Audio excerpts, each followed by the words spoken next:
Hello students.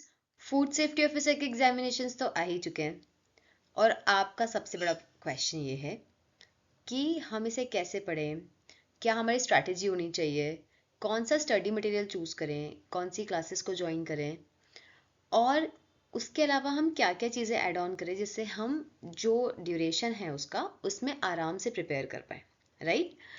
तो welcome to उपलब्धि classes और आज हम यही डिस्कस करेंगे कि हम फूड सेफ्टी ऑफिसर की स्टेप बाय स्टेप प्रिपरेशन कैसे कर सकते हैं। तो उपलब्धि ऑलरेडी अपना फूड सेफ्टी ऑफिसर का बैच चलाता है।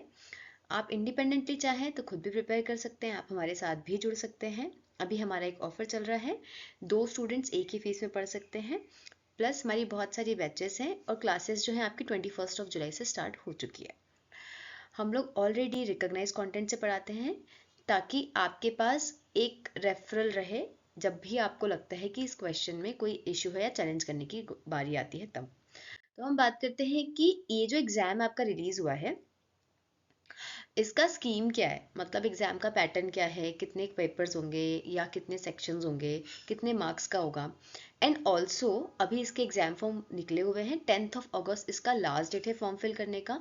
तो बिल्कुल भी इसको मिस मत करना और टाइम से एग्जाम फॉर्म को फिल करना। एंड अगर हम स्कीम की बात करें इसकी जो हम ऑलरेडी डिस्कस कर रहे हैं, तो स्कीम के अंदर आप देखेंगे कि 2 सेक्शन है।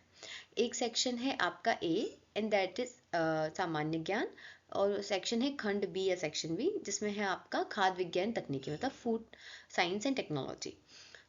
टोटल आपका जो क्वेश्चंस आएगा, ए से आएंगे 50 क्वेश्चंस और 150 मार्क्स का है, बी से आएंगे 150 क्वेश्चंस जो 300 मार्क्स का है। टोटल ड्यूरेशन जो है वो है 3 आवर्स एंड क्वेश्चंस होंगे टोटल 150 और आपका टोटल मार्क्स होगा आपका 450। ओके। एंड 50 मार्क्स इंटरव्यू के होंगे जब भी आपकी लिस्ट बनेगी तब। 3 इसमें आपका मार्किंग है, अगर आपका क्वेश्चन सही होता है तो मार्किंग आपको मिलेगी +3, पर अगर आप गलती करते हैं तो मिलेगा -1। ओके, सो इसमें 1/3 नेगेटिव मार्किंग है। अगर मैं आगे सेक्शन की बात करूँ तो सेक्शन ए में, क्योंकि हमने बोला कि जनरल नॉलेज है इसके अंदर, तो इसमें history of Madhya Pradesh, geography of Madhya Pradesh, polity, tribes and important contemporary events, ये सारी चीज़ें इसके अंदर इंक्लूड रहेंगी। अगर मैं सेक्शन बी की बात करूं, जो कि मोस्ट ऑफ द स्टूडेंट्स के लिए नया है, क्योंकि ये पेपर जो है वो एक तो बहुत टाइम में आया है, प्लस ये जो एक सब्जेक्ट है हम मोस्ट ऑफनली नहीं पढ़ते हैं। तो आपको ए का पढ़ने के लिए वैसे बहुत सारा कंटेंट मिल जाएगा, पर सेक्शन बी का पढ़ने के लिए आपको उतना ज़्यादा कंटेंट नहीं मिलेगा। मिलेगा बट बहुत बाइफर्केटेड। तो मैं आपको स्टेप बाय स्टेप समझाती हूँ कि आप किन किन यूनिट्स की कैसे प्रिपरेशन कर सकते हैं। तो आपको डेफिनेटली सबसे पहले यूनिट फर्स्ट की तरफ जाना है, बिकॉज ये है बेसिक्स ऑफ फूड साइंस। इसके अंदर हम लोग पढ़ेंगे कि फूड के अंदर बेसिक कंपोनेंट्स क्या होते हैं, कैसे काम करते हैं, फूड का हिस्ट्री क्या है, एंड देन प्रिजर्वेशन कैसे करते हैं, एमपी में क्या सिनेरियो है, ये बहुत बेसिक्स हम लोग पढ़ेंगे। तो आपको सबसे पहले पहला यूनिट ही पढ़ना है। ओके, बिकॉज इससे आपका थोड़ा सा एक बेस बनना स्टार्ट होगा। Then you can go for food microbiology, second आपका रहेगा food microbiology, third food and nutrition and fourth is your food preservation and packaging. ये 4 यूनिट तो आपको इसी सीक्वेंस में पढ़ना पड़ेगी। जब आप ये 4 यूनिट पढ़ लें देन उसके बाद की जो यूनिट्स हैं वो आप अपने हिसाब से डिवाइड कर सकते हैं।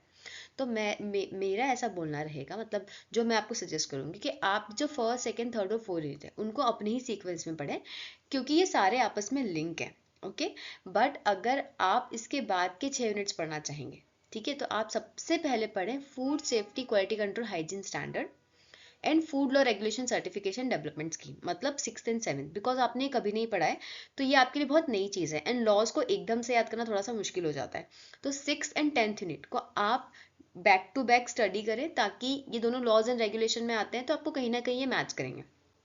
देन नेक्स्ट जो आपको पढ़ना है, उसके बाद अब आप चूज कर सकते हैं कि आप कहाँ जाना चाहते हैं, इंडियन फार्मिंग में या इस किस में भी। तो मैं बोलूँगी कि आप फिर 9th यूनिट पढ़े which is food processing technology. Then आप पढ़े 8th unit annual products and processing. फिर आप Indian farming and integrated agriculture पे जा सकते हैं।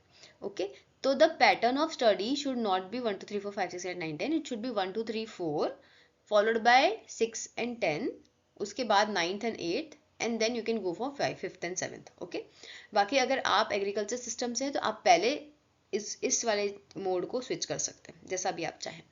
तो अगर आप इस पैटर्न में इसकी स्टडी करेंगे तो आपके लिए काफ़ी ईजी हो जाएगा। मैंने यहाँ पे कुछ ऐसे बुक्स मेंशन किए हैं जहाँ से आप ये जो 10 यूनिट्स हैं उनको सेपरेटली पढ़ सकते हैं। तो वो है आपके लिए essentials of food sciences, food analysis, food microbiology, food processing and preservation, processing technology, principle and practices, food sciences and technology, food sciences, fruit and vegetable processing and handbook of meat processing. ये कुछ आपकी reference book है food की, जो अगर आप चाहें तो टॉपिक वाइज पढ़ सकते हैं। सिलेबस निकाल के टॉपिक वाइज ही स्टडी करें, पूरी पूरी बुक पढ़ने के लिए ना बैठें, क्योंकि उतना आप कर भी नहीं पाएंगे। तो रेफरेंस बुक्स को फॉलो कर सकते हैं, ताकि जब भी फ्यूचर में आप एग्जाम दें तो आपको पता रहे कि इस क्वेश्चन का अगर मल्टीपल ऑप्शन सही है तो आपको कहाँ से इसको प्रूफ देना है। Okay, so all the very best. Exam form बिल्कुल टाइम से भरें, और अगर आप चाहते हैं उपलब्धि को कांटेक्ट करना तो हमारा कांटेक्ट नंबर ऑलरेडी मैंने आगे आपको गिवन है, आप कमेंट सेक्शन में लिख सकते हैं। अगर आपको कोई भी क्वेरी हो हम डेफिनेटली इसको रिजॉल्व करेंगे। Thank you so much.